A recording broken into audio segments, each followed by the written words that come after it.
Havana bursts with life, a vibrant canvas of color and sound as people fill the streets.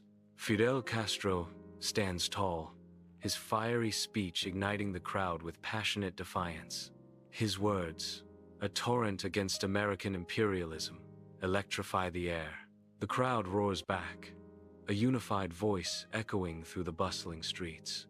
Soviet advisors watch, their faces unreadable amidst the vibrant chaos of Havana. High above Cuba, Major Richard Heiser commands his U-2, a lone sentinel in the vast blue sky. The camera clicks, each snap a silent thunderclap capturing the secrets hidden below. Heiser's gaze is intense, his face etched with the weight of the world and the mission. In the cockpit, responsibility hangs heavy as he flies, a nation's fate resting on his shoulders. Inside the NPIC, analysts pore over light tables, magnifying glasses, scrutinizing U-2 photographs. The stark black and white images unveil the unmistakable forms of Soviet MRBMs, medium-range ballistic missiles, a silent threat captured in monochrome. A hushed tension pervades the room, magnifying the gravity of the unfolding revelation. The weight of the discovery settles heavily, a palpable dread in the air. Each analyst, a silent witness to the dawn of a new, terrifying reality. In the solemn quiet of the White House bedroom, McGeorge Bundy urgently briefs President Kennedy. Kennedy sits up in bed, his expression shifting from disbelief to grim resolve. The weight of the news settles heavily upon Kennedy, etching lines of concern onto his face. Kennedy's voice, laced with disbelief and anger, pierces the morning calm. "He can't do that to me." The room is filled with unspoken tension as Kennedy grapples with the gravity of the unfolding crisis. Tension chokes the Situation Room. Maps of Cuba dominate the table, a stark battleground of strategy and fear. The Joint Chiefs clash, their grim faces reflecting the weight of nuclear threat. "We need to eliminate those missiles!"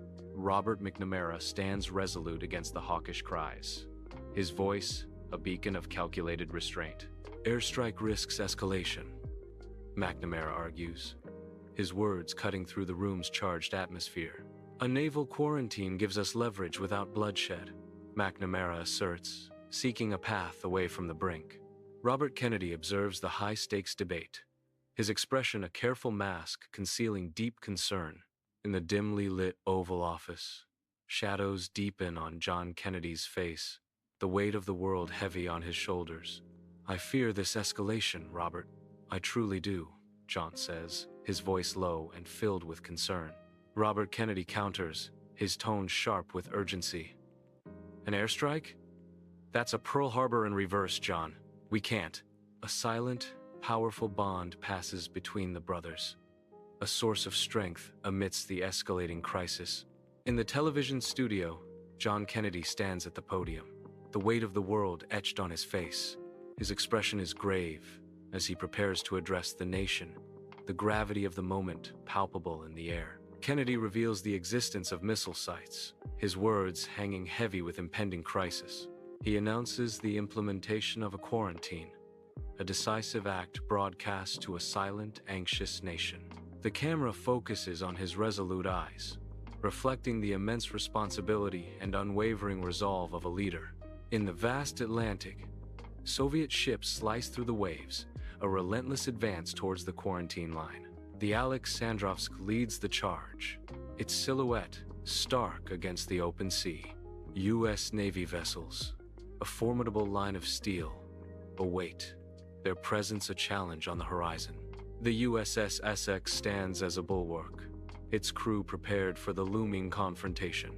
The distance closes, tension mounting with each passing moment as the world holds its breath. In the tense Situation Room, Dean Rusk stares intently at the radar screen, his focus absolute. Each blip on the screen represents a Soviet ship, drawing closer, the tension in the room rising with each moment. The Soviet ships slow, a moment of agonizing anticipation. A collective breath is held as the ships halt, then turn away from the brink. Rusk exhales, relief washing over him as he declares, "We're eyeball to eyeball." and I think the other fellow just blinked.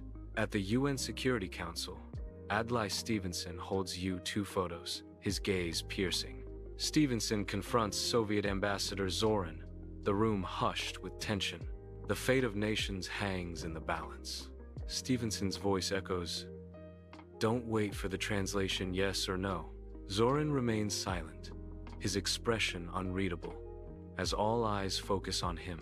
The world holds its breath, awaiting a reply that could alter history.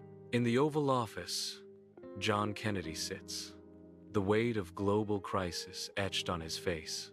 He absorbs Khrushchev's first letter, his expression a mix of contemplation and cautious optimism. A flicker of hope ignites, a potential path to de-escalation emerging from the darkness. The situation remains precarious, a delicate balance hanging by a thread. High above Cuba, Major Rudolph Anderson pilots his U-2. Sunlight, reflecting off its metallic gleam. In the vast blue sky, a white streak appears, a Soviet SAM missile hurtling towards Anderson's plane. The missile explodes in a burst of heat and light, dangerously close to the U-2 spy plane. The scene cuts to black, says the narration, a stark symbol of impending doom. The screen fades to total darkness, signifying loss and escalating danger in the Cuban sky.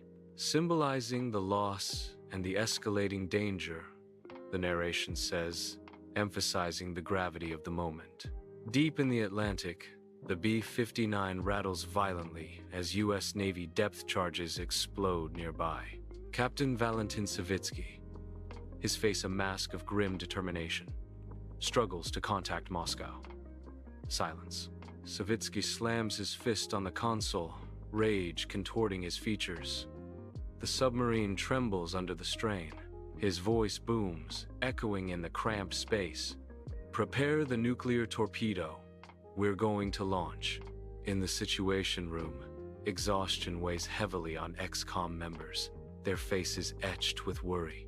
The room is thick with tension after Khrushchev's aggressive second letter arrives. The weight of the world presses down, palpable and suffocating. Robert Kennedy breaks the silence, his voice sharp and decisive. "I propose the trollop ploy. We ignore the second letter and respond to the first." Dim light cloaks the Soviet embassy, shadows dancing on opulent walls. Tension hangs heavy in the air. Robert Kennedy, his face etched with concern, faces Ambassador Dobrynin across a polished table.